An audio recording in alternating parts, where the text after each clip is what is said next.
श्री राधे राधे। आपका स्वागत है मेरे इस YouTube चैनल डिवाइन हिंदी कहानियों में। आज हम आपको बांके बिहारी जी के प्रकट होने की कहानी सुनाएंगे। अगर आपको मेरी ये कहानी पसंद आती है तो कमेंट बॉक्स में कमेंट जरूर करें। अद्भुत है बांके बिहारी जी के प्रकट होने की कहानी। वृंदावन में बांके बिहारी जी का विशाल मंदिर है, जहाँ देश विदेशों से भक्त सिर्फ उनकी एक झलक पाने के लिए यहाँ आते हैं। माघ शीर्ष माह की पंचमी तिथि को श्री बांके बिहारी जी का यहाँ प्रकट हुए थे।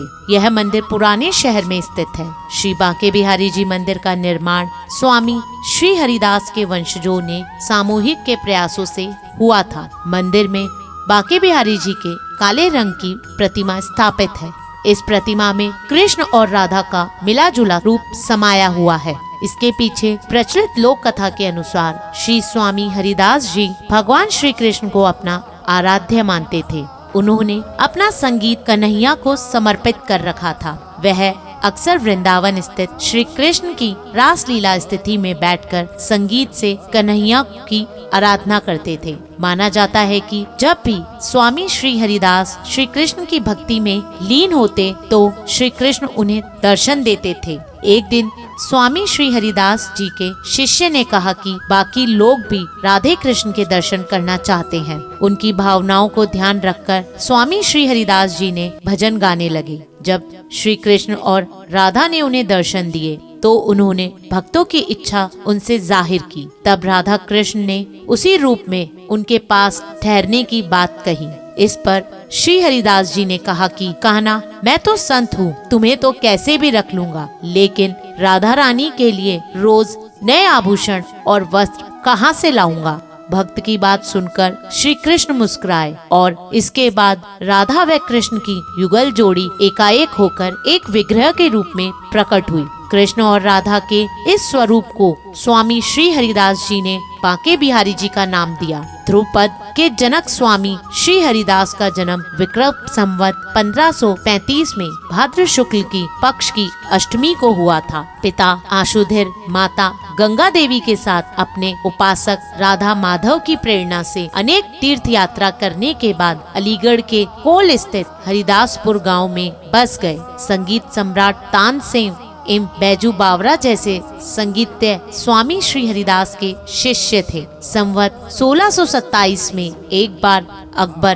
बादशाह ने तानसेन की प्रेरणा से वृंदावन आए थे। तानसेन उन्हें स्वामी जी के पास ले गए, किंतु वे जानते थे कि स्वामी जी अपने मन से गाते हैं, किसी को सुनाने के लिए नहीं। इसलिए एक दिन तानसेन एक राग का रियाज करने लगे और जानबूझकर राग के सुर गलत लगा दिए। गलत सुर सुनकर स्वामी श्री हरिदास जी बहुत क्रोध आया और उन्होंने वह सही राग गाने लगे। उनका मधुर गायन सुनते ही आकाश के बादल झमाझम बरस उठे और सम्राट अकबर भी उनकी मुरीद हो गए। बिहारी जी के संपूर्ण भारत में अलग अलग नामों से कई मंदिर हैं, किंतु इस मंदिर की विशेषता इसको अन्य मंदिरों से भिन्न बनाती है। मंदिर के सेवायत शैलेंद्र गोस्वामी जी बताते हैं कि अन्य मंदिरों की तरह यहाँ हर रोज मंगला आरती नहीं होती है। कहते हैं कि यहाँ निधि वन में हर रात्रि रास लीला होने के बाद राधा और कृष्ण विश्राम करते हैं और सुबह सुबह आरती करने से उनकी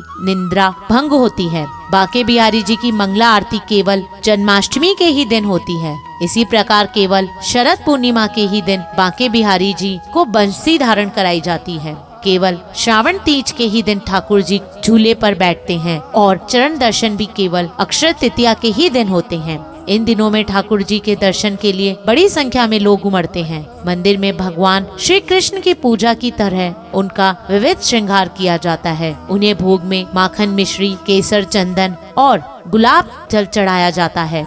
वृंदावन के सबसे ज्यादा भीड़ यदि किसी मंदिर में होती है तो वह यही मंदिर है। मान्यता है कि श्री बांके बिहारी जी की छवि को लगातार देखने से भक्त श्री कृष्ण की भक्ति में वशीभूत हो जाता है और उनके साथ चला जाता है। इसके लिए मंदिर की मूर्ति के आगे एक पर्दा लगाते हैं जो कि हर 2 मिनट में हिलता है, ताकि कोई भी बांके बिहारी जी को एकटक निहार ना सके। माना जाता है कि उनकी मूर्ति में इतना आकर्षण है कि लोग उन्हें देखते ही उनकी ओर खिंचे चले जाते हैं, साथ ही उनकी आंखों से अपने आप आंसू बहने लगते हैं। धन्यवाद। अगर आपको मेरी ये जानकारी पसंद आए तो मेरे इस चैनल को लाइक, सब्सक्राइब तथा शेयर करना ना भूलें। श्री राधे राधे।